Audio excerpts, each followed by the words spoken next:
माता सीता की नित्यनेम कहानी। नमस्कार दोस्तों, आज मैं लेकर आई हूँ माता सीता की नित्यनेम कहानी, जिसे सुनने से आपके घर के भंडार भरे रहेंगे।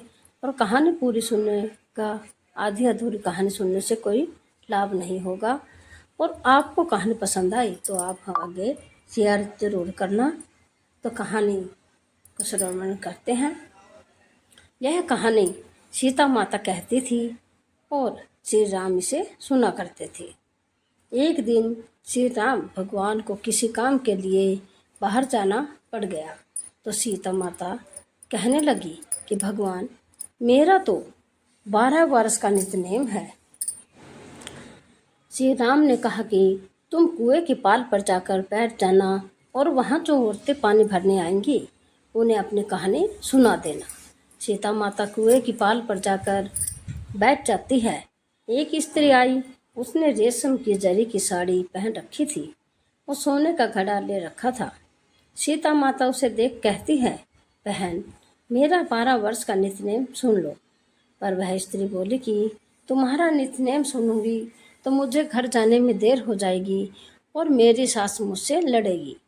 उसने कहानी नहीं सुनी और चली गई। उसकी रेशम जरी की साड़ी फट गई, सोने का घड़ा मिट्टी के घड़े में बदल गया। सास ने देखा तो पूछा कि ये किसका दोष अपने सिर लेकर आई है। बहू ने कहा कि कुएं पर एक औरत बैठी थी, उसने कहानी सुनने के लिए कहा, लेकिन मैंने सुनी नहीं, जिसका फल यह है। बहू की बात सुनकर अगले दिन वही साड़ी और घड़ा लेकर सास कुएं की पाल पर गई। सास को वही माता सीता बैठी मिली तो माता सीता ने कहा कि बहन, मेरी कहानी सुन लीजिए। सास बोली कि एक बार छोड़, मैं तो 4 बार कहानी सुन लूँगी।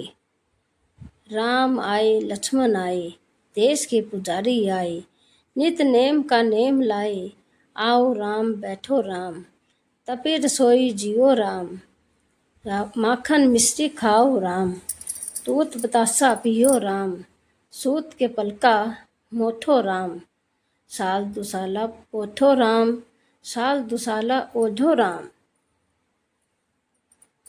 जब बोलूं जब राम है राम, राम सवारे सबके काम, खाली घर भंडार भरेंगे, सबका बेड़ा पार करेंगे। जय श्री राम, जय श्री राम, जय श्री राम।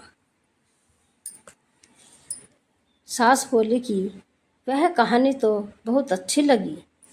कहानी सुनकर सास घर चली गई और उसकी साड़ी फिर से रेशम जरी की बन गई। मिट्टी का घड़ा फिर सोने के घड़े में बदल गया। बहू कहने लगी, सासू माँ, आपने ये सब कैसे किया? सास ने कहा कि बहू, तुम दोष लगा के आई थी और मैं अब दोष उतार कर आ रही हूँ। बहू ने फिर पूछा कि वह कुएं वाली स्त्री कौन है? सास बोली कि वे सीता माता थी। वे पुराने से नया कर देती है, खाली घर में भंडार भर देती है। वह लक्ष्मी जी का वास घर में कर देती है। आदमी की जो भी इच्छा हो उसे पूरा कर देती है। बहू बोली कि ऐसी कहानी मुझे भी सुना दो। सास बोली कि ठीक है, तुम भी सुनो। और सास ने कहानी शुरू की। राम आए लक्ष्मण आए, देश के पुजारी आए, नित नेम का नेम लाए, आओ राम बैठो राम, तपे रसोई जियो राम, माखन मिश्री खाओ राम, दूध बतासा पियो राम, सूत के पलका मोठो राम, साल दुसाला ओठो राम, साल दुसाला ओढ़ो राम। जब बोलूं जब राम ही राम, राम सवारे सबके काम, खाली घर भंडार भरेंगे, सबका बेड़ा पार करेंगे।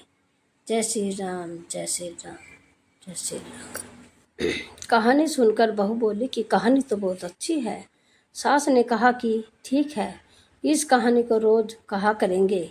अब सास बहू रोज सवेरे उठती, नहाती धोती और पूजा करने के बाद नित नेम की सीता की कहानी कहती।